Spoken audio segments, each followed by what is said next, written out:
Good afternoon, and thanks for having us in. Sioux Falls police say that the death in an early morning fire this week does not appear suspicious. Sioux Falls Police Department spokesperson Sam Clemens says that right now the death does not look suspicious. Clemens says Sioux Falls Fire Rescue is working with a police detective. One man was arrested for stabbing another man in the hand early this morning. 40-year-old Jeremiah Christensen was arrested for aggravated assault after Brookings police responded to a call around 3 in the morning. A 34-year-old victim was found with their hand stabbed. They were treated at the scene and released. One man from Iowa is facing several charges after a traffic stop yesterday. Police in Rock Valley, Iowa, conducted a routine traffic stop where they noticed that the driver, 57-year-old Terrence Boucher, had seemed impaired. After deploying the department's K-9 unit, they were alerted to illegal narcotics inside Boucher's car. Officers found non-prescription Adderall pills, several packages of meth, as well as a loaded 9mm handgun. Boucher faces charges including possession of drug paraphernalia, operating while under the influence, and possession with intent to deliver a controlled substance. Crews have spent the past 2 weeks filling potholes in Sioux Falls. A 3-man team will patch about 100 potholes in an 8-hour shift, burning through around 80 bags of rock asphalt. As the crews make their way throughout the city, Street Operations Manager Dustin Hanson has a request for drivers. Stay off your cell phones, pay attention, and beware of our workers when they're out there. They'll have flashing lights on, the high visibility clothing on. Make sure you slow down for them. They're trying to do their work and get these potholes filled as fast as possible. Will we see a record number of potholes repaired in 2023? Hanson shares his thoughts today on First at 4. Well, turning now to our first look at our midday forecast. If we were hoping for an end of January thaw, probably not. Right, Scott? Enjoy today. Okay. Enjoy Friday. Okay. And then I think that's it. And then we'll worry about what the groundhog says in February, all right? I don't trust him. Yeah, no, I much prefer your forecast. Okay, well, we'll see. Let's go and show you what's going on satellite and radar. We do have some cloud cover holding in eastern South Dakota, Minnesota, and Iowa. Also watching clearing skies trying to move west to east. So we'll call it partly sunny for this afternoon. You do see with our downtown live cam, thick cloud cover overhead trying to break up those clouds. But we do have a temperature at 28 degrees in Sioux Falls. That light south wind coming in at 6 miles per hour. And maybe a couple of flurries that will try to hit the ground there across eastern South Dakota and Minnesota. Otherwise, over the next 12 hours, any clearing that we do get, that will fill back in. And Dan, well, this is what we're looking at. Bitter cold coming this weekend going into next week. Now, our temperature trend showing that Friday will be a warm day. Friday will be a day above average. Enjoy it because I don't see that returning anytime soon. Once we get into Sunday, temperatures probably falling to the single digits above and below zero. For high temperatures, overnight lows, I would say easily in the teens and 20s below through much of next week, maybe even colder. Looks like that will push a lot of our chances for snow to the south.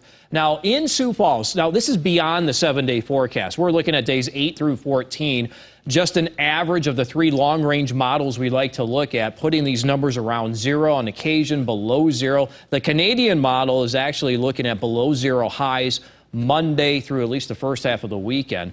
And in Aberdeen, more or less the same thing. You know, the coldest day is on the Canadian model, saying 10 below for a high temperature come Friday. So we have that cold air coming in the last day of January, or the last couple of days of January going into the beginning of February. Numbers right now are in the 20s, 30s, and 40s. We have 42 degrees in Rapid City. We'll try to hit 45 today, 40 in Pierre, 33 Sioux Falls, and 32 in Aberdeen. I'll have more details on your forecast coming up.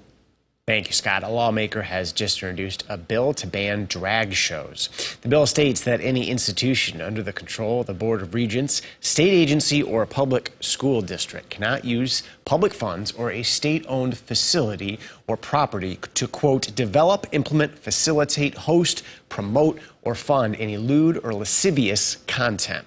This comes just months after a student organization hosted a drag show on South Dakota State University's campus, which received backlash from both lawmakers and the Board of Regents. If you'd like to know more, go to this report that's up now on KELOLAND.com. The Super Bowl is now just a few weeks away. Time for one South Dakota company to shine. This is the 18th out of 19 years in a row that Daktronics' displays have been showcased at the Super Bowl. So that is and in that time frame, I don't think there was very many facilities that hosted the Super Bowl twice in that last 19 years. So that tells you how much market share that we have within the National Football League. In tonight's Eye on KELOLAND, we go inside the nation's leading producer of LED video displays to see just how many major sporting venues the Brookings-based company is working on right now and dive into how pandemic has impacted their business the past few years. That story is coming up tonight, 10 o'clock Central Time on KELOLAND News. California is reeling from a spate of gun violence that has claimed 19 lives since Saturday at a ballroom, 2 farms, and a gas station. CBS's Nichelle Medina has more from Monterey Park, where the victims of Saturday's dance studio attack are being remembered. Monday's mass shooting targeted 2 agricultural businesses in Half Moon Bay, a coastal community south of San Francisco. When it was over, 8 people had been shot, 7 of them killed. It was in the afternoon when kids were out of school, and for children to witness this is unspeakable. Hands up, hands up, hands up. The sheriff says the alleged gunman drove himself to the parking lot of the sheriff's station and waited. Deputies closed in and got him to the ground. They had their guns drawn, took several asks. And then he got out of the car, and eventually he was taken down to the ground by them. Police believe the suspect worked at one of the farm facilities, but they're still investigating a motive.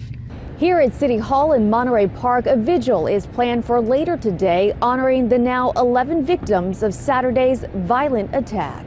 42 shell casings were found at the scene of the Star Ballroom Dance Studio in Monterey Park.